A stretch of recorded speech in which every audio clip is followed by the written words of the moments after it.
हरे कृष्णा दोस्तों, राधे राधे। आज हम आपको सुनाएंगे चंद्र ग्रहण की संपूर्ण कथा, जिसे ग्रहण के दिन सुनने से चंद्र ग्रहण के बुरे प्रभाव से मनुष्य की रक्षा होती है और सभी ग्रह और देवी देवता ऐसे मनुष्य पर प्रसन्न होते हैं। मान्यता है कि चंद्र ग्रहण के दिन सूतक काल में कोई भी पूजा पाठ नहीं की जाती, पर भगवान श्री हरि विष्णु का नाम जपने और कथा सुनने पर सूतक के नियम लागू नहीं होते। इस चंद्र ग्रहण की कथा को सुनने से मनुष्य की कुंडली और जीवन पर चल रहे राहु और केतु को दुष्प्रभाव भी दूर होते हैं। तो आइए अब शुरू करते हैं चंद्र ग्रहण 2024 की संपूर्ण कथा। सृष्टि और काल के आरंभ से ही चंद्र ग्रहण पूर्णिमा के दिन ही होता है। चंद्र ग्रहण के दिन देवी देवताओं के दर्शन करना अशुभ माना जाता है। इस दिन मंदिरों के कपाट बंद रहते हैं और किसी भी तरह की पूजा पाठ का विधान नहीं किया जाता है। एक बार ऋषि दुर्वासा ने इंद्रदेव को एक माला भेंट की, पर इंद्र ने अपने अहंकार में ऋषि दुर्वासा की दी हुई उस दिव्य माला को अपने वाहन रावत हाथी के गले में पहना दिया।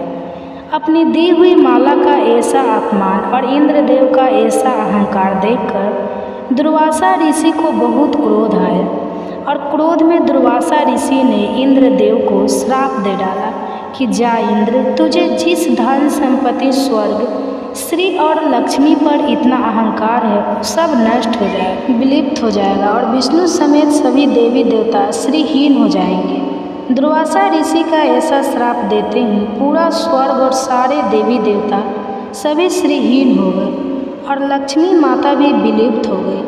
तब सभी प्रकार के धन, वैभव, रत्नों और खोई हुई माता लक्ष्मी को वापस प्राप्त करने के लिए देवताओं और असुरों दोनों ने मिलकर मंदार पर्वत को मथनी और वासों की नाक को रस्सी बनाकर समुद्र का मंथन किया। समुद्र मंथन आरंभ हुआ और भगवान विष्णु ने कूर्म यानी कछुए का अवतार लेकर मंदार पर्वत को अपनी पीठ पर रखकर उसे आधार दिया। भगवान विष्णु के कच्छप अवतार के 1,00,000 योजन वाली चौड़ी पीठ पर मदराचल पर्वत घूमने लगा। इस समुद्र मंथन से सबसे पहले हलाहल विष निकला, जिसे महादेव ने अपने कंठ में ग्रहण की और सारी सृष्टि की रक्षा की। इसके बाद इस मंथन से 14 रत्न निकले। यह 14 रत्न थे कामधेनु, उच्च सवा, घोड़ा, इरावत हाथी, कस्तम मणिक, अल्प वृक्ष, अप्सरा, रंभा, मदिरा, देवी महालक्ष्मी, चंद्रमा, परिजात पुष्प, 5 जन्म, शंख, देवताओं के दिव्य चिकित्सक और भगवान विष्णु के अवतार भगवान धन्वंतरी और अंतिम रत्न था अमृत, जिसका कलश लेकर भगवान धन्वंतरी श्री जी अपने हाथ में समुद्र मंथन से प्रकट हुए थे। इसके बाद जब देवों और दानवों के बीच अमृत पीने के लिए विवाद हुआ, तो उसको सुलझाने के लिए मोहिनी एकादशी के दिन भगवान श्री हरि विष्णु ने मोहिनी नाम की एक सुंदर स्त्री का रूप धारण किया। फिर मोहिनी रूपी भगवान श्री हरि विष्णु ने देवताओं और असुरों के अलग अलग बिठा दिया और सबसे वादा किया कि वह बारी बारी से सबको स्वयं अमृत पिलाएंगे। लेकिन असुरों में एक स्वर भानु नाम का असुर ऐसा था जिसने छल से देवताओं के जैसा अपना रूप बना लिया और देवताओं की पंक्ति में आकर बैठ गया ताकि उसे जल्दी अमृत पीने को मिल सके। उसे शक था कि अमृत सिर्फ देवताओं को ही मिलेगा और असुरों के साथ कोई ना कोई छल अवश्य ही देवताओं के द्वारा किया जा रहा है, इसलिए उसने ऐसा किया। इसके बाद देवताओं की कतार में बैठकर स्वर भानु असुर ने भी मोहिनी अवतार के हाथों से अमृत पी लिया। तब देवों की पंक्ति में बैठे चंद्रदेव और सूर्यदेव ने उस असुर को ऐसा करते हुए देख लिया। इस बात की जानकारी उन्होंने भगवान श्री हरि विष्णु को तुरंत प्रदान करी, जिसके बाद भगवान श्री हरि विष्णु ने अपने सुदर्शन चक्र से उस असुर का शीश उसकी देह से विलंग कर दिया। लेकिन उस असुर ने अमृत पान किया हुआ था, जिसके कारण उसका अंत सुदर्शन चक्र से नहीं हुआ और उसके सिर वाला भाग और शरीर का भाग दोनों भीन होकर भी जीवित रहे। तब उस असुर स्वर भानु के सिर वाला भाग राहु और धार वाला भाग केतु के नाम से जाना गया। इसी कारण राहु और केतु सूर्य और चंद्रमा को अपना शत्रु मानते हैं, क्योंकि उन्हीं के भगवान विष्णु को सत्य बताने के कारण राहु केतु अलग हुए। और इसी कारण आज भी राहु पूर्णिमा के दिन चंद्रमा को ग्रास लेते हैं, इसलिए चंद्र ग्रहण होता है। संकट पुराण के अवती खंड के अनुसार उज्जैन राहु और केतु के जन्मभूमि है। सूर्य और चंद्रमा को ग्रहण का दंश देने वाले यह दोनों छाया ग्रह उज्जैन में ही जन्मे थे। राहु और केतु को ज्योतिष में छाया ग्रह कहा जाता है। यह दोनों ग्रह एक ही राक्षस के शरीर से जन्मे हैं। राक्षस के सिर वाला भाग राहु कहलाता है, जबकि धार वाला भाग केतु।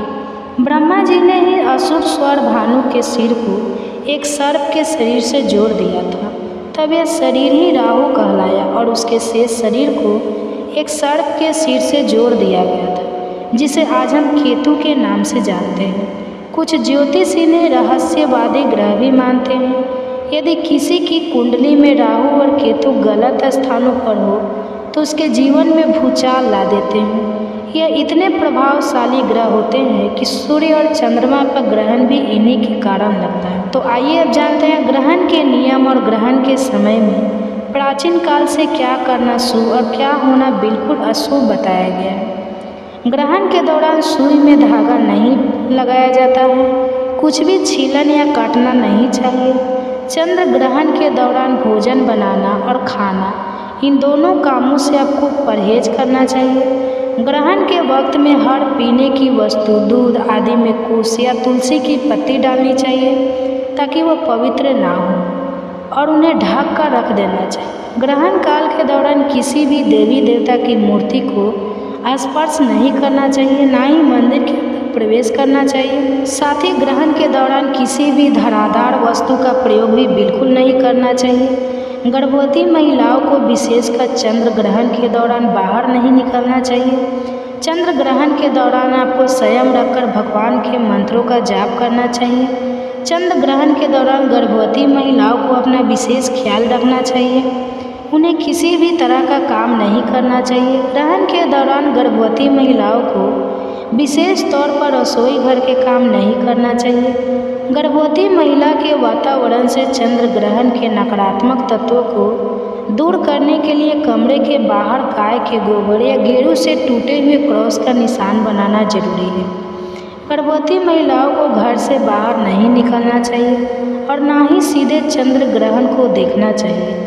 ग्रहण के दिनों में गर्भवती महिलाओं को यथासंभव श्री विष्णु सहस्त्र नाम का पाठ अवश्य करना चाहिए और सभी महिलाओं को पूजा पाठ पर अधिक ध्यान देना चाहिए। चंद्र ग्रहण जैसे ही समाप्त हो जाए उसके बाद सफ़ेद वस्तुओं का दान करना चाहिए, क्योंकि सफ़ेद वस्तुएं चंद्रमा के संबंधित होती हैं। इनका दान करने से कुंडली में चंद्र देव मजबूत होते हैं। ग्रहण के बाद गंगा जल से स्नान करके स्वयं को, अपने घर को, रसोई को और अपने पूजा स्थान को अवश्य ही आपको पवित्र करना चाहिए। ऐसा करने से आपको ग्रहण के अशुभ प्रभावों में कमी देखने को अवश्य मिलेगी। चंद्र ग्रहण के दौरान हाथ जोड़कर भगवान या अपने इष्ट देव का ध्यान करते हुए उनके मंत्रों का तेज आवाज़ में उच्चारण भी अवश्य करना चाहिए। चंद्र ग्रहण के दौरान चंद्र देव के मंत्रों का भी उच्चारण करना विशेष फलदायी माना गया है। चंद्र देव के मंत्र इस प्रकार है: ओम मम ह्रीं सुमाय नमः। साथ ही विश्व देवों का भी ध्यान इस समय करना चाहिए।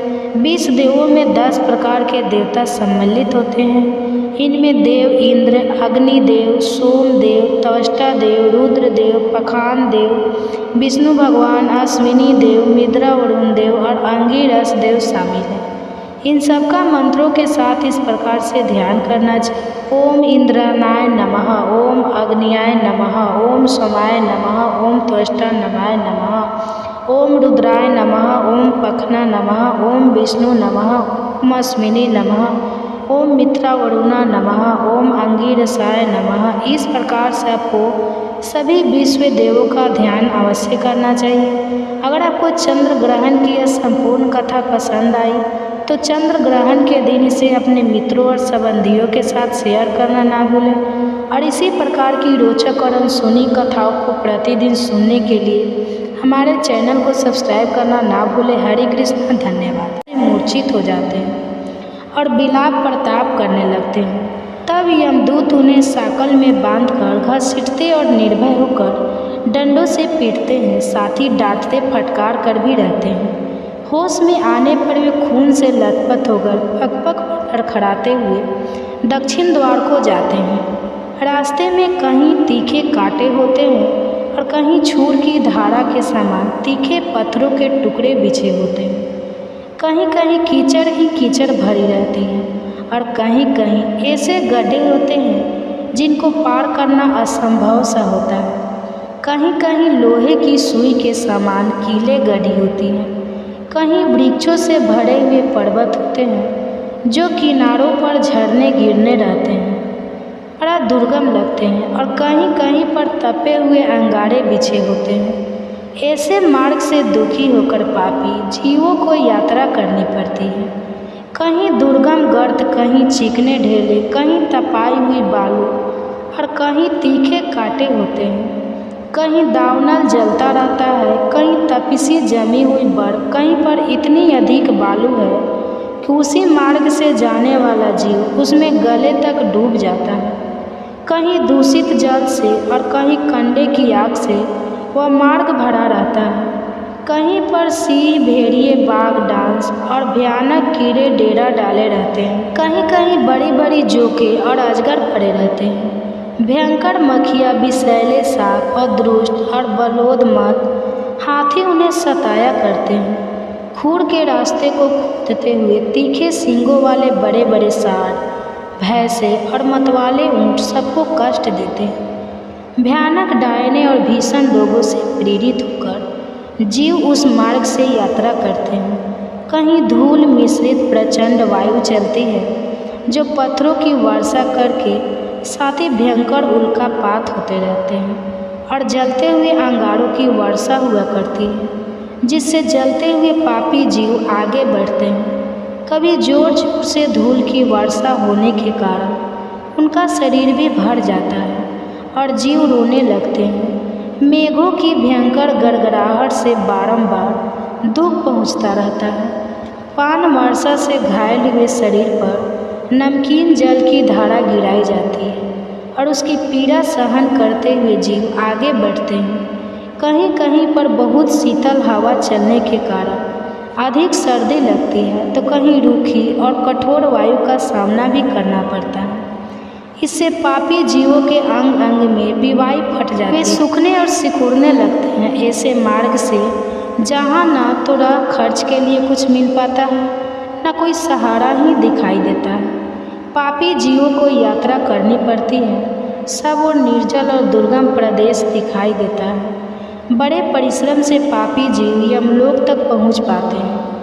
यमराज की आज्ञा का पालन करने वाले भयंकर यमदूत उन्हें बलपूर्वक लेकर जाते हैं। वे एकाकी पराधीन होते हैं। उनके साथ में ना कोई मित्र होता है और ना बंधु। वे बस अपने अपने कर्मों को सोचते हुए बारंबार रोते रहते हैं। प्रेतों का उनका शरीर होता है, उनके कंठ, ओठ और तालु सूखे रहते हैं। वे शरीर से अत्यंत दुर्बल और भयभीत होकर भूख की ज्वाला से जलते रहते हैं। कोई साकल में बंधे होते हैं। किन्हीं को उतान सुलाकर यमदूत उनके दोनों पैर पकड़कर घसीटते हैं और कोई नीचे मुंह करके घसीटे जाते हैं। उस समय उन्हें बहुत दुख होता है। उन्हें खाने को अन्न और ही पीने को पानी मिलता है। वे प्यास से पीड़ित होकर हाथ जोड़कर दीन भाव से आंसू आते हुए गदगद वाणी में बारंबार याचना करते और दीजिए दीजिए की रट लगाते रहते हैं, अर्थात खाने के लिए अन्न और पीने के लिए पानी मांगते रहते हैं। इनके सामने इस अवस्था में देखिए क्या क्या आता है। सामने सुगंधित पदार्थ, दही, खीर, घी, भाग, सुगंधित पेय और शीतल जल प्रस्तुत होते हैं। उन्हें देखकर वे बार बार उन्हें मांगने के लिए भीख मांगते रहते हैं। उस समय यमराज के दूत क्रोध में लाल आंखें करके उन्हें फटकार हुए कठोर पानी में कहते हैं, ओ पापियों, तुमने समय पर अग्निहोत्र नहीं किया, खुद ब्राह्मणों को दान नहीं दिया और दूसरे को भी उन्हें दान देते बलपूर्वक माना कर दिया, उसी पाप का फल आज तुम्हारे सामने उपस्थित हुआ है। तुम्हारा धन आग में नहीं जला था, जल में नहीं नष्ट हुआ था, राजा ने नहीं छीना था और चोरों ने भी नहीं चुराया था। नराधम, तब भी तुमने जब पहले ब्राह्मणों को दान नहीं दिया, तब इस समय तुम्हें कहाँ से कोई वस्तु प्राप्त हो सकती है। जिन साधु पुरुषों ने सात्विक भाव से तरह तरह के दान किए हैं, उन्हीं के लिए यह पर्वतों के अन्न के ढेर लगे दिखाई देते हैं। इनमें भक्ष भोज पे लोहे और चोक सब प्रकार के खाद्य पदार्थ हैं। तुम इन्हें पाने की इच्छा मत करो, क्योंकि तुमने किसी प्रकार का दान ही नहीं किया है। जिन्होंने दान होम या व ब्राह्मणों का पूजन किया है, उन्हीं का अन्न लेकर सदा यहाँ जमा किया जाता है। नरकीय जीवों या दूसरों की वस्तु हम तुम्हें पलक कैसे दे सकते हैं। यमदूतों की यह बात सुनकर वे भूख प्यास से पीड़ित उस अन्न की इच्छा भी छोड़ देते हैं। इसके बाद यमदूत उन्हें भयानक अस्त्रों से पीड़ा देते हैं। मुद्र, लोह, दंड, शक्ति, तोमर, पीस, पेरेक, पिपाली, गदा, फरसा और बाणों से उनकी पीठ पर चोट मारी जाती है और सामने की ओर से सिंह तथा बाघ आदि उन्हें काट खाते हैं। इस प्रकार के पापी जीव ना तो भीतर प्रवेश कर पाते हैं और ना ही उनके उस द्वार से बाहर ही निकाले दिया जाता है। अत्यंत दुखी होकर करुण विलाप किया करते हैं। इस प्रकार वहाँ भली भांति पीड़ा देकर यमराज के दूत उन्हें भीतर प्रवेश कराते और फिर उस स्थान पर लेकर जाते हैं जहाँ सबका नियंत्रण करने वाला धर्मात्मा यमराज रहते हैं। वहाँ पहुंचकर विद्युत यमराज को उन पापियों को आने की सूचना देते हैं और उनकी आज्ञा मिलने पर उन्हें उनके सामने उपस्थित कर देते हैं। तब पापाचारी जीव भयानक यमराज और चित्रगुप्त को देखते हैं। यमराज उन पापियों को बड़े जोर से फटकारते हैं और चित्रगुप्त धर्मयुक्त वचनों से पापियों को समझाते हुए कहते हैं, पापाचारी जीवों, तुमने दूसरों के धन का अपहरण किया है और अपने रूप और वीर्य के घमंड में आकर पराई स्त्रियों का सतीत्व नष्ट किया है। जीव खुद जो कर्म करता है उसका फल भी उसे स्वयं ही भोगना पड़ता है। यह जानते हुए भी तुमने अपना विनाश करने के लिए पाप कर्म क्यों किया? अब किया तो शोक क्यों कर रहे हो? अपने कुकर्मों से ही तुम पीड़ित हो रहे हो। तुमने अपने कर्मों द्वारा जिन दुखों को अर्जित किया है उन्हें अब भोगो। इसमें किसी का कोई दोष नहीं है। यह जो राजा लोग हमारे सामने आए हुए हैं, इन्हें भी अपने बल का बड़ा घमंड था। यह अपने घोर दुष्कर्म द्वारा ही यहाँ लाए गए हैं और इनकी बुद्धि बहुत ही खोटी थी। इसके बाद यमराज राजाओं की ओर देखकर कहते हैं, अरे ओ दुराचारी राजाओं, तुम लोग इसकी अपनी प्रजा का विध्वंस करने वाले हो। थोड़े दिनों तक रहने वाले राज्य के लिए तुमने क्यों भयंकर पाप किया? राजाओं, तुमने राज्य के लोभ, मोह, बल तथा अन्याय से जो प्रजा की कठोर दंड दिया है, उसका यथोचित फल अब यहाँ इस समय भोगो। कहा गया, वह राज्य कहाँ गई वह रानियाँ जिनके लिए तुमने पाप कर्म किए हैं? उन सबको छोड़कर यहाँ तुम लोग एकाग असहाय होकर खड़े हो। यहाँ वह सारी सेना नहीं दिखाई देती जिसके द्वारा तुमने प्रजा का दमन किया, और इस समय यमदूत तुम्हारे अंग अंग फाड़े डालते हैं। देखो तो उस पाप का कैसा फल मिल रहा है। इस प्रकार यमराज के उपालंब युक्त अनेक वचन सुनकर वे राजा अपने अपने कर्मों के बारे में सोचते हुए चुपचाप खड़े रह जाते हैं। तब उनके पापी की शुद्धि के लिए धर्मराज अपने सेवकों को इस प्रकार आज्ञा देते हैं, राजाओं को पकड़कर ले जाओ और बारी बारी से नरक की अग्नि में तपाक इन्हें पापों से मुक्त करो। धर्मराज की आज्ञा पाते ही यमदूत राजाओं के दोनों पैर पकड़कर तेजी से घुमाते हुए उन्हें ऊपर फेंक देते हैं और फिर लौटकर उनके पापों की मात्रा के अनुसार उन्हें बड़ी बड़ी शिलाओं पर देर तक पटक रहते हैं, मानो व्रत से किसी महान वृक्ष पर प्रहार कर रहे हैं। इससे पापी जीव का शरीर जड़ जड़ हो जाता है। उसके शरीर के हर छेद से उसके शरीर के रक्त की धारा बहने लगती है। उसकी चेतना लुप्त हो जाती है। पुण्य धर्म अमृत वचनों से हमें तृप्ति ही नहीं होती। बल्कि अधिकाधिक सुनने की उत्सुकता बढ़ती ही जाती है। मुन्ने, आप परम बुद्धिमान हैं और प्राणियों की उत्पत्ति, लय और गति को जानते हैं, इसलिए हम आपसे और भी प्रश्न करते हैं। सुनने में आता है मुनिवर की यमलोक का मार्ग बड़ा दुर्गम है, वह सदा दुख और कलेश देने वाला है और सभी प्राणियों के लिए भयंकर भी है। उस मार्ग की लंबाई कितनी है और मनुष्य उस मार्ग से यमलोक की यात्रा किस प्रकार करते हैं? मुनि, कौन सा ऐसा उपाय है जिससे नरक के दुखों की प्राप्ति ना हो सके? कृपा बताइए। व्यास जी कहने लगे, उत्तम व्रत का पालन करने वाले मुनि रो सुनो, यह संसार चक्र प्रभाव रूप से निरंतर चलता ही रहता है। अब मैं प्राणियों की मृत्यु से लेकर आगे जो अवस्था होती है उसका वर्णन करूँगा, ध्यान पूर्वक सुनो। इसी प्रसंग में यमलोक के मार्ग का भी निर्णय किया जाएगा। यमलोक और मनुष्य लोक में 86,000 योजन का अंतर है। उसका मार्ग तपाए हुए तांबे की तरह पूरी तरह तृप्त रहता है। प्रत्येक जीव को यमलोक के मार्ग से जाना ही पड़ता है। पुण्य आत्मा पुरुष पुण्य लोकों में और नीच पापी चारी मनुष्य पापम लोकों में चले जाते हैं।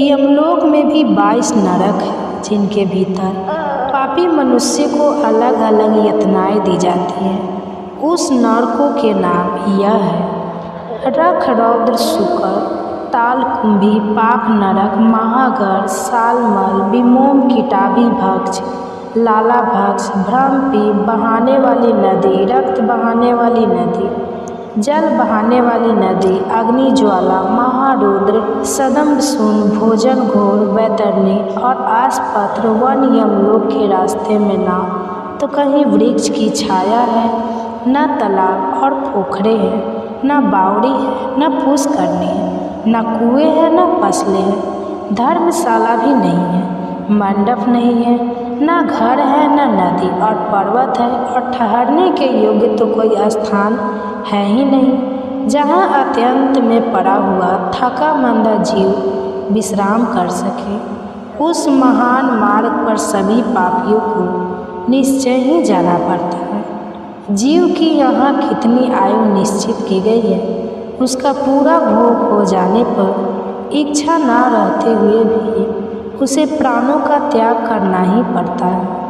जल, अग्नि, विष, सोदा, रोग तथा पर्वत से गिरने आदि किसी भी निमित्त को लेकर देहदल्ली जीव अपने कर्मों के अनुसार यातना भोगने के योग्य दूसरा शरीर धारण करता है। उसे सुख और दुख भोगने के लिए सुदृढ़ शरीर की प्राप्ति होती है। अपाचा मनुष्य उसी देह से बहुत कष्ट भोगता है और धर्मात्मा मनुष्य प्रसन्नतापूर्वक सुख का भागी होता है। शरीर में जो गर्मी या पीत है वह तीव्र वायु से प्रेरित होकर जब अत्यंत कुपित हो जाता है उस समय बिना ईंधन के ही जलती हुई अग्नि की तरह बढ़कर मर्म स्थानों को विदीर्ण कर देता है। उसके बाद उदान नामक वायु ऊपर की ओर उठता है और खाए पिए हुए अन्न जल को नीचे की ओर जाने से रोक देता है। उस आपत्ति की स्थिति में भी उसी को प्रसन्नता रहती है जिसने पहले जल, अन्न और रस का दान किया है। जिस पुरुष ने श्रद्धा से पवित्र किए हुए अंतःकरण के द्वारा पहले अन्न दान किया है वह उस गुरूर अवस्था में अन्न के बिना भी तृप्ति का लाभ करता है। जिसने कभी झूठ नहीं बोला, दो प्रेमियों को पारस्परिक प्रेम में बांधा नहीं डाली और जो आस्तिक और श्रद्धालु है वहाँ सुखपूर्वक मृत्यु को प्राप्त होता है। जो देवता और ब्राह्मणों की पूजा में संलग्न रहते, किसी की निंदा नहीं करते तथा सात्विकता और लज्जाशील होते हैं, ऐसे मनुष्य को मृत्यु के समय कष्ट नहीं होता। जो कामना से, क्रोध से या फिर द्वेष के कारण धर्म का त्याग नहीं करता, शास्त्रों आज्ञा का पालन करने वाला तथा सौम्य होता है, उसकी मृत्यु भी बहुत सुख से होती है। उसे मृत्यु के समय कष्ट नहीं होता। जिन्होंने कभी जल का दान नहीं किया है उन मनुष्यों को मृत्यु काल आने पर अधिक जलन होती है तथा अन्न दान ना करने वाले को उस समय भूख का भी बहुत भारी कष्ट भोगना पड़ता है। जो लोग जाड़े के दिनों में लकड़ी दान करते हैं वे शीत के कष्ट को जीत लेते हैं। जो चंदन दान करते हैं वे ताप पर विजय पा लेते हैं। और जो किसी भी जीव को कभी परेशान नहीं करते वे मृत्यु काल में प्राणघात नहीं, कलेश में वेदना का पीड़ा का अनुभव नहीं करते। तो ज्ञानदाता पुरुष मोह पर और दीप दान करने वाले अंधकार पर विजय पाते हैं। जो झूठी गवाही देते हैं, झूठ बोलते हैं, अधर्म का उपदेश देते हैं और वेदों की निंदा करते हैं, वे सब लोग मूर्छाग्रस्त होकर मृत्यु को प्राप्त होते हैं। ऐसे लोगों की मृत्यु के समय यमराज के दुष्ट दूत हाथों में हथौड़ी और मुद्रा लिए आते हैं। बहुत भयंकर होते हैं और उनके देह से दुर्गंध निकलती रहती है। उन यमदूतों पर दृष्टि पड़ते ही मनुष्य काँप उठता है और भाई, माता तथा पुत्रों का नाम लेकर बार बार चिल्लाने लगता है। उस समय उसकी वाणी स्पष्ट समझ में नहीं आती। एक ही शब्द एक ही आवाज़ से जान पड़ती है। भय के मारे रोगी की आंखें झूमने लगती हैं और उसका मुख सूख जाता है। उसकी सांस ऊपर को उठने लगती है। दृष्टि की शक्ति भी नष्ट हो जाती है।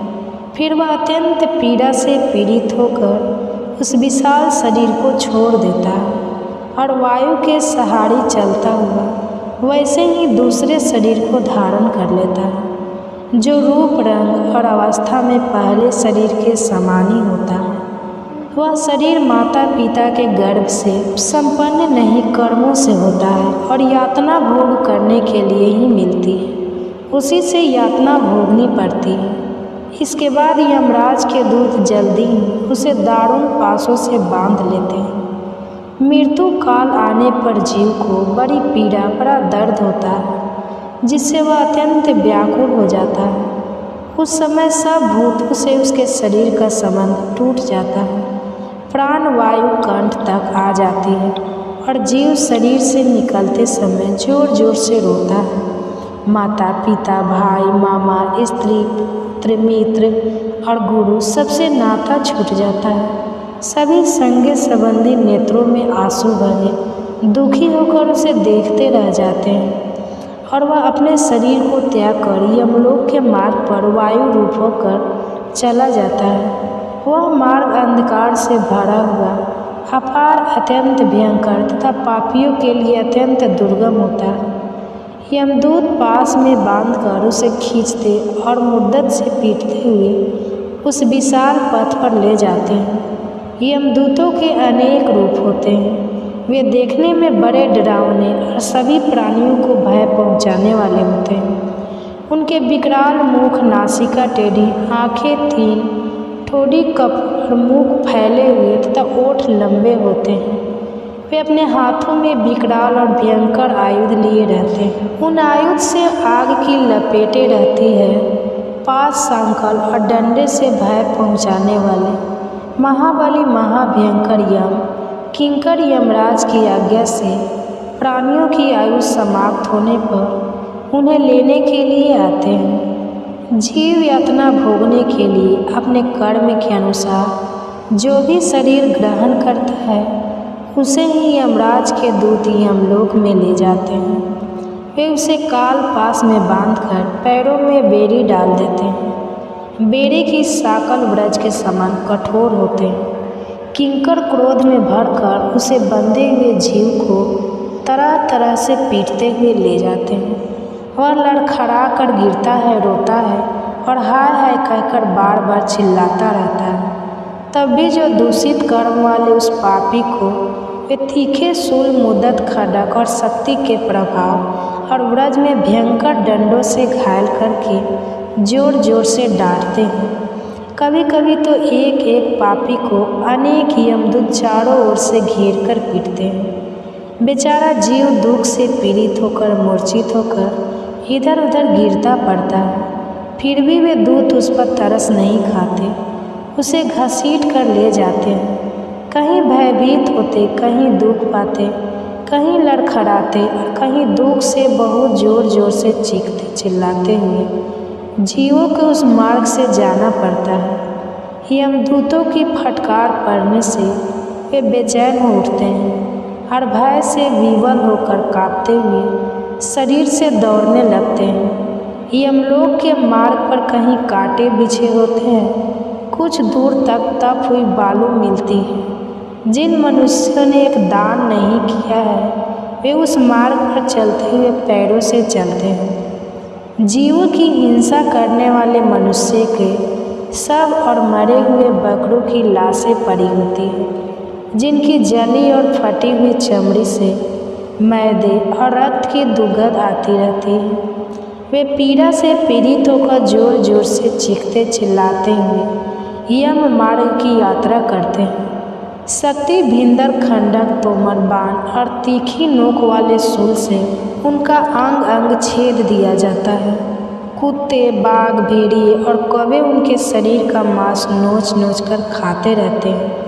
मांस खाने वाले लोग उस मार्ग पर चलते समय जोर से चीर जाते हैं। सूअर अपनी डांट से उनके शरीर को चीरते हैं। जो अपने ऊपर विश्वास करने वाले स्वामी, मित्र या स्त्री की हत्या कराते हैं वे शास्त्रों द्वारा छीन बीन और व्याकुल होकर यमलोक के मार्ग पर जाते हैं।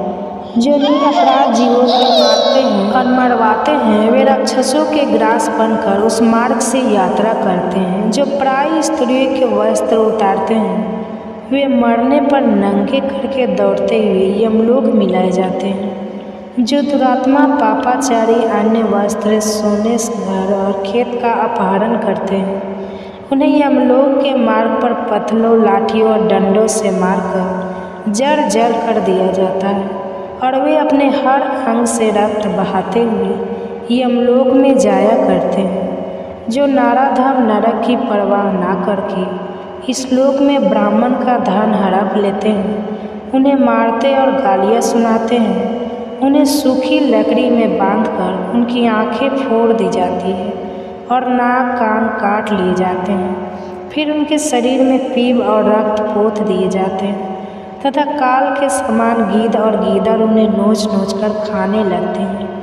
इस दशा में भी क्रोध में भरे हुए भयानक यमदूत उन्हें पीटते हैं और वे चिल्लाते हुए यमलोक के रास्ते पर चलने लगते हैं।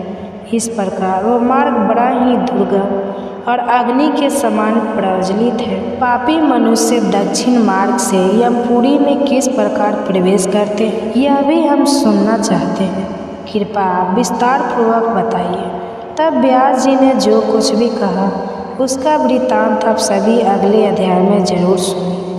अब भादव मास समाप्त होने को है। ऐसे में अब तक जिन्होंने भी हमारे चैनल पर इन कथाओं को सुना है उन सभी का बहुत बहुत धन्यवाद। उम्मीद है आप हर दिन इन कथाओं को और आने वाले महीने की सभी कथाओं को भी इसी प्रकार अपना प्यार देते रहेंगे। धन्यवाद। हरे कृष्णा दोस्तों, राधे राधे। आज हम आपको सुनाएंगे भाद्रपद मास यानी भादो मास की पूर्णिमा पर सुने जाने वाली श्री सत्यनारायण भगवान की पूरी व्रत कथा और श्री सत्यनारायण आरती भाद्रपद पूर्णिमा से ही प्रीत पक्ष का आरंभ माना जाता है। भाद्रपद पूर्णिमा के दिन स्नान दान का खास महत्व माना जाता है। इस दिन पितरों के नाम से दान करने से आपको सुख समृद्धि की प्राप्ति होती है। इस दिन आपके पूर्वज आपके शुभ कर्मों को देखकर आपको आशीर्वाद भी देते हैं। इसलिए भाद्रपद पूर्णिमा पर व्रत, पूजा और विशेषकर सत्यनारायण भगवान की पूजा और कथा अवश्य करनी चाहिए, क्योंकि इस दिन विष्णु जी की पूजा के साथ ही पितरों का स्मरण करने से, उनके निमित्त दान करने से आपको पुण्य की प्राप्ति होती है और प्रीतगण आपसे प्रसन्न होकर सदैव आपकी रक्षा करते हैं। इस दिन माँ लक्ष्मी की पूजा करने से मनुष्य को अपार धन लाभ की प्राप्ति भी होती है। आपसे प्रार्थना है कि यह कथा अंत तक अवश्य सुने, क्योंकि अधूरी कथा सुनने से पाप लगता है और यह कथा खाली हाथ नहीं सुनी जाती। इसलिए कथा सुनते समय हाथ में दक्षिणा, चावल और पुष्प अवश्य रखें। प्रभु सत्यनारायण इस कथा को भादो पूर्णिमा के दिन सुन रहे हैं। सभी भक्तों के जीवन को सुख समृद्धि से भरे। तो आइए अब शुरू करते हैं सत्यनारायण व्रत कथा। तो प्रेम से बोलिए श्री सत्यनारायण भगवान की जय। श्री गणेशाय नमः। एक समय की बात है, ऋषि ने श्री सूत जी से पूछा, हे प्रभु, इस कलयुग में वेद विद्या रहित मनुष्य को प्रभु शक्ति किस प्रकार मिल सकती है तथा उनका उद्धार कैसे होगा? हे मुनिश्रेष्ठ, कोई ऐसा तप बताइए जिससे थोड़े समय में ही पुण्य मिले और मन वांछित फल भी मिल जाए। इस प्रकार की कथा सुनने की हम इच्छा रखते हैं। सर्व शास्त्रों के ज्ञाता सूत जी बोले, हे वैष्णव में पूजे, आप सभी ने प्राणियों के हित की जो बात पूछी है, इसलिए मैं एक ऐसे श्रेष्ठ व्रत को आप लोगों को बताऊंगा जिसे नारद जी ने लक्ष्मी नारायण जी से पूछा था और लक्ष्मीपति ने मुनि श्रेष्ठ नारद जी से कहा था। आप सब अब इसे ध्यान से सुनिए। एक समय की बात है, योगी राज नारद जी दूसरों के हित की इच्छा के लिए अनेकों लोगों में घूमते हुए मृत्यु लोक में आ पहुँचे। यहाँ उन्होंने अनेक योगियों में जन्मे। प्रायः सभी मनुष्यों को अपने कर्मों द्वारा अनेकों दुखों से पीड़ित देखा। उनका दुख देखकर नारद जी सोचने लगे कि कैसा यत्न किया जाए जिसके करने से निश्चित रूप से मानव के दुखों का अंत हो जाए। इसी विचार पर मन करते हुए वो विष्णु लोक में गए। वहाँ वो देवों के इष्ट नारायण की स्तुति करने लगे, जिनके हाथों में शंख चक्र गदा और गले में वरमाला पहने हुए थे। स्तुति करते हुए नारद जी बोले, हे भगवान, आप अत्यंत शक्ति से संपन्न हैं। मन तथा वाणी भी आपको नहीं पा सकते। आपका आदि मध्य तथा अंत नहीं है। निर्गुण स्वरूप सृष्टि के कारण भक्तों के दुख को दूर करने वाले आप ही हैं। आपको मेरा नमस्कार है। नारद जी की स्तुति सुन विष्णु भगवान बोले, हे मुनिश्रेष्ठ, आपके मन में क्या बात है? आप किस काम के लिए पधारे हैं, उसे निसंकोच होकर हमसे कहें। इस पर नारद मुनि बोले कि मृत्यु लोक में अनेक योनियों में जन्मे मनुष्य अपने कर्मों के द्वारा अनेकों दुख से दुखी हो रहे हैं। हे नाथ, आप मुझ पर दया रखते हैं तो बताइए कि वो मनुष्य थोड़े से प्रयास से ही अपने दुखों से कैसे छुटकारा पा सकते हैं? तब श्री हरि बोले, हे नारद, मनुष्यों की भलाई के लिए तुमने बहुत ही अच्छी बात पूछी है, जिसके करने से मनुष्य मुँह से छूट जाता है। यह बात मैं तुम्हें कहता हूँ। सुनो, स्वर्ग लोक और मृत्यु लोक दोनों में एक दुर्लभ उत्तम व्रत है जो पुण्य देने वाला है। आज प्रेम वश होकर मैं उसे तुमसे कहता हूँ। श्री सत्यनारायण भगवान का यह व्रत अच्छी तरह विद्या पूर्वक करके मनुष्य तुरंत ही यहाँ सुख भोग कर मरने पर मोक्ष पाता है। श्री हरि के वचन सुन नारद जी बोले, उस व्रत का फल क्या है और उसका विधान क्या है? यह व्रत किसने किया था?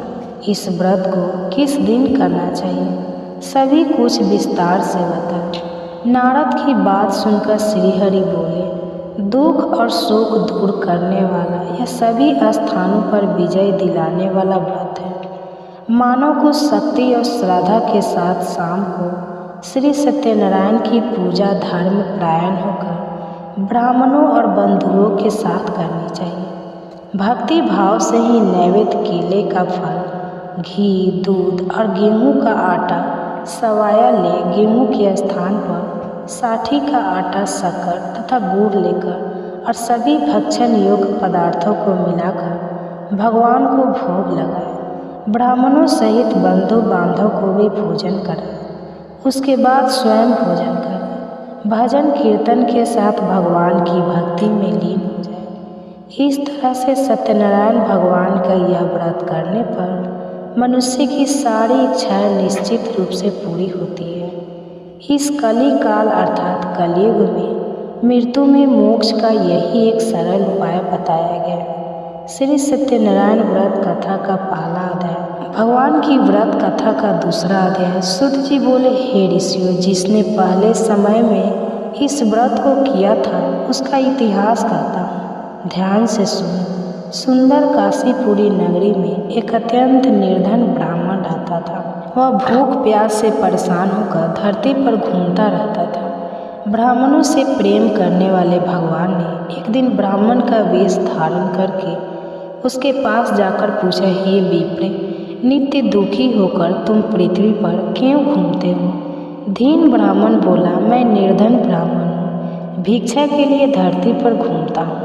हे भगवान, यदि आप इसका कोई उपाय जानते हो तो बताइए। तब वृद्ध ब्राह्मण बड़े सत्यनारायण भगवान ने कहा कि भगवान सत्यनारायण श्री हरि विष्णु मनोवांछित फल देने वाले हैं, इसलिए तुम उनका पूजन करो। इसे करने से मनुष्य सभी दुखों से मुक्त हो जाता है। वृद्ध ब्राह्मण बनकर आए सत्यनारायण भगवान उस निर्धन ब्राह्मण को व्रत का सारा विधान बताकर अंतर ध्यान हो गए। ब्राह्मण मन ही मन सोचने लगा कि जिस व्रत को वृद्ध ब्राह्मण करने को कहा गया है, मैं उसे जरूर करूँगा। यह व्रत करने का निश्चय करने के बाद उसे रात में नींद नहीं आई। वो सवेरे उठकर सत्यनारायण भगवान के व्रत का निश्चय कर भिक्षा के लिए चला गया। उस दिन निर्धन ब्राह्मण को भिक्षा में बहुत सारा धन मिला, जिससे उसने बंधु बांधव के साथ मिलकर श्री सत्यनारायण भगवान का व्रत संपन्न किया। भगवान सत्यनारायण का व्रत संपन्न करने के बाद वह निर्धन ब्राह्मण सभी दुखों से छूट गया और अनेक प्रकार की संपत्तियों से युक्त हो गया। उसी समय से यह ब्राह्मण हर माह इस व्रत को करने लगा। इस तरह से सत्यनारायण भगवान के व्रत को जो भी मनुष्य करेगा वह सभी प्रकार के पापों से छूटकर मोक्ष को प्राप्त होगा। जो मनुष्य इस व्रत को करेगा वह सभी दुखों से मुक्त हो जाएगा। सूत जी बोले कि इस तरह से नारद जी से नारायण जी का कहा हुआ श्री सत्यनारायण व्रत मैंने तुमसे कहा। हे विप्रो, अब मैं और क्या कहूँ? ऋषि बोले, हे मुनिवर, संसार में उस विप्र से सुनकर और किस किस ने इस व्रत को किया, हम सब इस बात को सुनना चाहते हैं। इसके लिए हमारे मन में श्रद्धा का भाव है। सूत जी बोले, हे मुनियों, जिसने इस व्रत को किया है वे सब सुन। एक समय वही विप्र धन और ऐश्वर्य के अनुसार अपने बंधु बांधव के साथ इस व्रत को करने को तैयार हुए। उसी समय एक लकड़ी बेचने वाला बूढ़ा आदमी आया और लकड़ियाँ बाहर रखकर अंदर ब्राह्मण के घर में गया। प्यास से दुखी वो लकड़हारा उनको व्रत करते देख विप्र को नमस्कार करके पूछने लगा कि क्या आप यह बता सकते हैं कि आप क्या कर रहे हैं?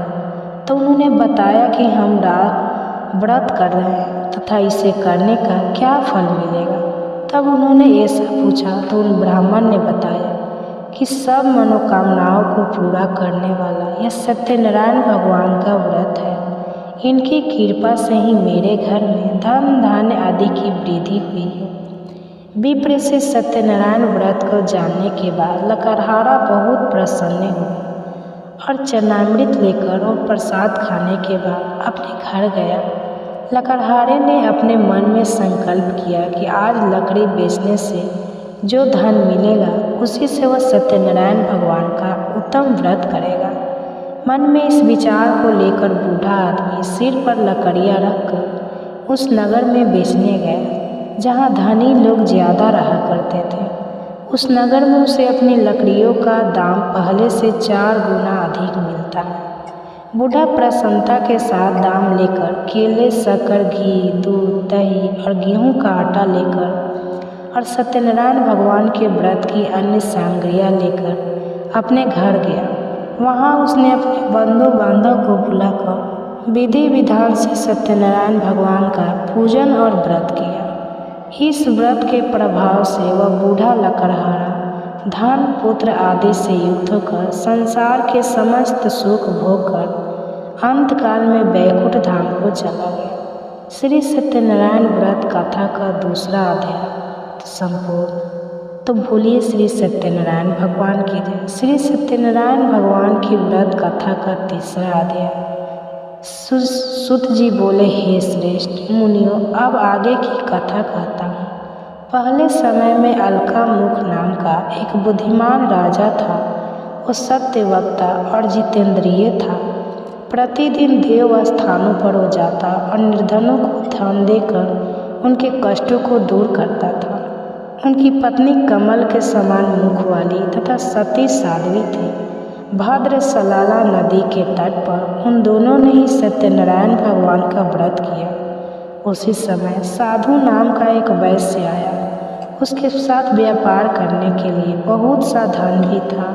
राजा को व्रत करते देखकर वह विनय के साथ पूछने लगा, हे राजन, भक्ति से पूर्ण होकर आप यह क्या कर रहे हैं? मैं सुनने की इच्छा रखता हूँ, तो आप कृपा मुझे बताएं। राजा बोला, हे साधु, अपने बंधु बांधव के साथ पुत्रा आंधी की प्राप्ति के लिए एक महाशक्तिमान श्री सत्यनारायण भगवान का व्रत पूजन मैं कर रहा हूँ। राजा के वचन सुनकर साधु आदर के साथ बोला, हे राजन, मुझे व्रत का सारा विधान कहिए। आपकी कथा अनुसार मैं भी इस व्रत को करूँगा। मेरी भी संतान नहीं और इस व्रत को करने से निश्चित रूप से मुझे संतान की प्राप्ति होगी। राजा से व्रत का सारा विधान सुनकर व्यापार से निर्वित और अपने घर गया। साधु वैश्य ने अपनी पत्नी को संतान देने वाले इस व्रत का वर्णन सुना और कहा कि जब मेरी संतान होगी तब मैं इस व्रत को करूँगा।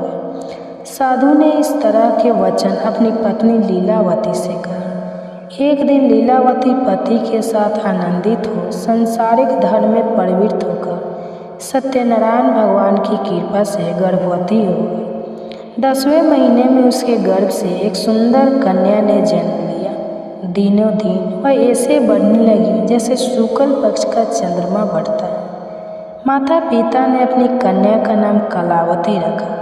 एक दिन लीलावती ने मीठे शब्दों में अपने पति को याद दिलाया कि अपने सत्यनारायण भगवान की जिस व्रत को करने का संकल्प किया था उसने करने का समय अब आ गया है। आप इस व्रत को करो। साधी बोला, हे प्रिय, इस व्रत को मैं उसके विवाह पर करूँगा। इस प्रकार अपनी पत्नी को आश्वासन देकर वह नगर को चला गया।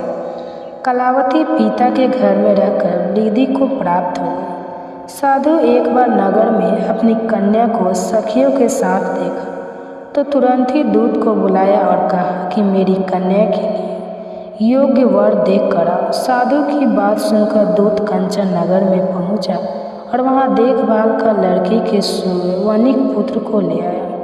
सुयोग्य लड़के को देखकर साधु ने बंधु बांधव को बुलाकर अपनी पुत्री का विवाह कर दिया। लेकिन दुर्भाग्य की बात यह थी कि साधु ने अभी भी श्री सत्यनारायण भगवान का व्रत नहीं किया। इस पर श्री सत्यनारायण भगवान क्रोधित हो गए और साधु को अत्यधिक दुख मिले। अपने कार्य में कुशल साधु बनिया जमाई को लेकर समुद्र के पास स्थित होकर रद सागरपुर नगर में गया। वहां जाकर दामाद ससुर दोनों मिलकर चंद्रकेतु राजा के नगर में व्यापार करने लगे। एक दिन भगवान सत्यनारायण की माया से एक चोर राजा का धन चुराकर भाग रहा था। उसने राजा के सिपाहियों को अपना पीछा करते देख चुराया हुआ धन वहीं रख दिया जहां साधु अपने जमाई के साथ ठहरा हुआ था। राजा के सिपाहियों ने साधु वैश्य के पास राजा का धन पड़ा देखा तो वह ससुर जमाई दोनों को बांधकर प्रसन्नता से राजा के पास ले गए और कहा कि उन दोनों चोरों को हम पकड़ लाए।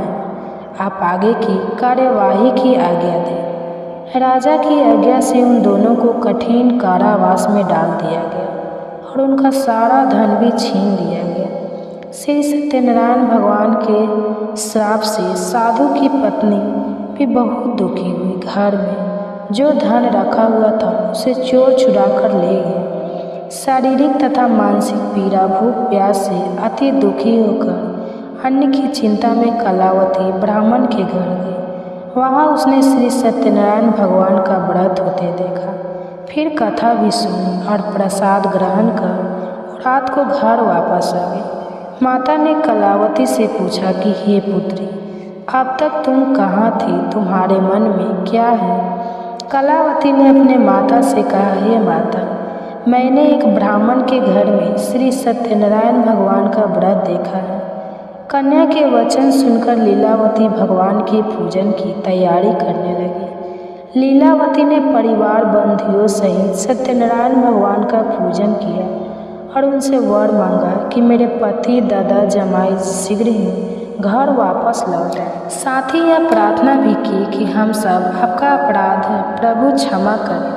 श्री सत्यनारायण भगवान इस व्रत से संतुष्ट हो गए और राजा चंद्रकेतु को सपने में दर्शन देकर कहा कि हे राजा, तुम उन दोनों वैश्यों को छोड़ दो और तुमने उनका जो भी धन लिया है उसे वापस कर दो। अगर ऐसा नहीं किया तो मैं तुम्हारा धन, राज और संतान सभी को नष्ट कर दूंगा। राजा को यह सब कहकर भगवान अंतर ध्यान हो गए। प्रातःकाल सभा में राजा ने अपना सपना सुनाया।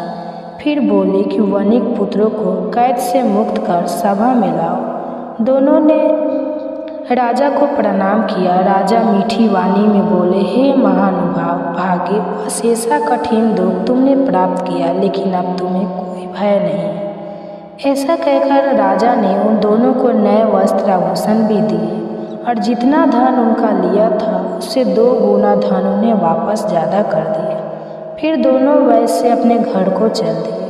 श्री सत्यनारायण व्रत कथा का 3रा अध्याय हुआ तो संपूर्ण हुआ। तो बोलिए श्री सत्यनारायण भगवान की जय। श्री सत्यनारायण भगवान की व्रत कथा का 14वां अध्याय। सूत जी बोले, वैश्य ने मंगलाचार कर अपनी यात्रा आरंभ की और अपने नगर को चल दिए। उनके थोड़ी दूर जाने पर एक दंडी वेशधारी श्री सत्यनारायण ने उनसे पूछा, हे साधु, तेरी नाव में क्या है? अभिमानी मन सता हुआ बोला, हे दंडी, आप क्यों पूछते हो? क्या धन लेने की इच्छा है? मेरी नाव में तो बेल और पत्ते भरे हुए हैं। वैश्य के कठोर वचन सुनकर भगवान बोले, तुम्हारा वचन सत्य है। दंडी वेशधारी श्री सत्यनारायण भगवान ऐसे वचन कहकर वहाँ से दूर चले गए। कुछ दूर जाकर समुद्र के किनारे बैठ गए। दंडी के जाने के बाद साधु वैश्य ने नित्य क्रिया के पश्चाताप नाव को ऊंची उठते देखकर अचंभा माना और नाव में बेल पत्ते आदि देखकर वह मूर्छित होकर जमीन पर गिर पड़ा। मोर्चा खोलने पर वो अति शोक में डूब गया। तब उसका दामाद बोला कि आप शोक ना मनाएं, यह दंडी का श्राप है, इसलिए हमें उन्हीं की शरण में जाना चाहिए, तभी हमारी मनोकामना पूरी हो गई। दामाद की बात सुनकर वह दंडी के पास पहुंचा और अत्यंत भक्ति भाव से नमस्कार करके बोला, मैंने आपसे जो जो असत्य वचन कहे थे उनके लिए मुझे क्षमा कर दे। ऐसा कहकर महान शोक तरल होकर और रोने लगा।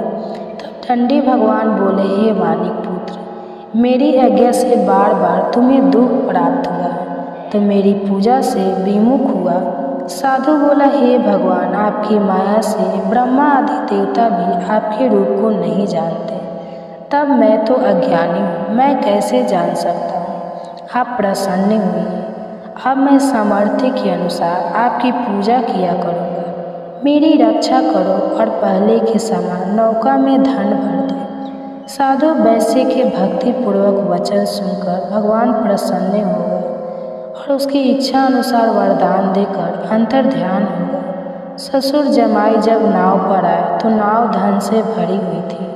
फिर वही अपने अन्य साथ साथ सत्यनारायण भगवान का पूजन करके वह अपने नगर को चल दिए।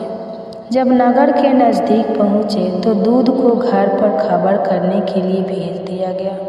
दूध साधु की पत्नी को प्रणाम करके कहता है कि मालकिनी, अपने दामाद सहित नगर में आ चुका है। दूध की बात सुनकर साधुनी की पत्नी लीलावती ने बड़े हर्ष के साथ सत्यनारायण भगवान का पूजन करके अपनी पुत्री कलावती से कहा कि मैं अपने पति के दर्शन कर जाती हूँ, तो कार्य पूरा करके शीघ्र आ जाना। माता के ऐसे वचन सुनकर कलावती जल्दी में प्रसाद छोड़कर अपने पति के पास चली गई। प्रसाद की अवहेलना के कारण श्री सत्यनारायण भगवान रुष्ट हो गए और नाव सहित उसके पति को पानी में डुबो दिया।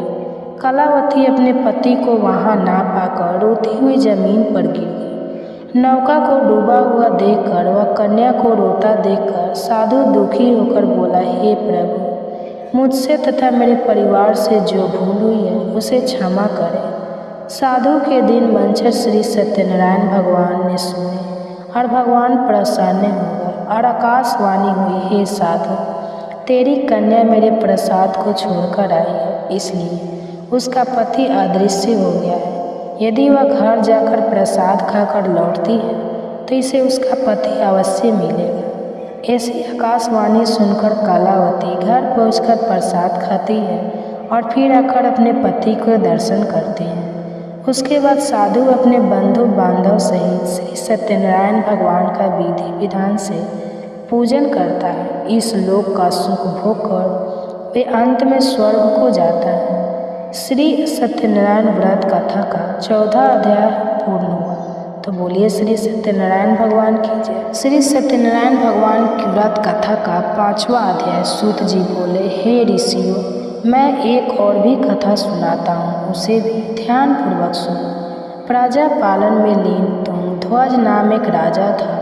उसने भी भगवान श्री सत्यनारायण का प्रसाद त्याग कर बहुत सारा दुख प्राप्त किया। एक बार वन में जाकर वन्य पशुओं का वध करके वह बरखे से पेड़ के नीचे आकर बैठा हुआ था। वहाँ उसने कुछ गलों को भक्ति भाव से अपने बंधु बांधव सहित सत्यनारायण भगवान का पूजन करते हुए देखा। अभिमानवश राजा ने उन्हें देखकर श्री पूजा के स्थान पर जाने का कष्ट नहीं उठाया और न ही उसने भगवान श्री सत्यनारायण को दूर से ही नमस्कार किया। ग्वालों ने राजा को प्रसाद दिया, लेकिन राजा ने वह प्रसाद नहीं खाया और प्रसाद को वहीं जंगल में छोड़कर वह अपने नगर को वापस चला गया। जब वो नगर में पहुंचा तो वहाँ सब कुछ तहस नहस हुआ पाया तो वह शीघ्र ही समझ गया कि यह सब भगवान ने ही किया है और दोबारा ग्वालों के पास जंगल में पहुंचा और विधि पूर्वक पूजा करके उस राजा ध्वज तुग ने श्री सत्यनारायण भगवान का प्रसाद खाया तो सत्यनारायण भगवान की कृपा से सब कुछ उसके नगर में पहले जैसा हो गया। दीर्घ काल तक उस राजा ने सुख भोगा और मरण उपरांत उसने स्वर्ग लोक को प्राप्त किया। जो मनुष्य परम दुर्लभ इस व्रत को करेगा तो भगवान सत्यनारायण की अनुकंपा से उसे धन धान्य की प्राप्ति होगी, निर्धन धनी हो जाता है और भयमुक्त हो जीवन जीता है। संतानहीन मनुष्य को संतान सुख मिलता है और सारे मनोरथ पूर्ण होने पर मानव अंत काल में वैकुंठ धाम को जाता है। सूत जी बोले, जिन्होंने पहले इस व्रत को किया है अब उनके दूसरे जन्म की कथा कहता हूँ। वृद्ध सनातन ब्राह्मण ने सुदामा का जन्म लेकर मोक्ष की प्राप्ति की लकड़ होने से अगले जन्म में निषाद राज बनकर मोक्ष को प्राप्त किया। उल्का मुख नाम का राजा दशरथ होकर बैकुंठ को चला गया। साधु नाम के वैश्य ने मोर ध्वज बन अपने पुत्र को आड़े से खत्म कर मोक्ष को प्राप्त किया। महाराज तुंगध्वज ने स्वयंभू होकर भगवान में भक्ति युक्त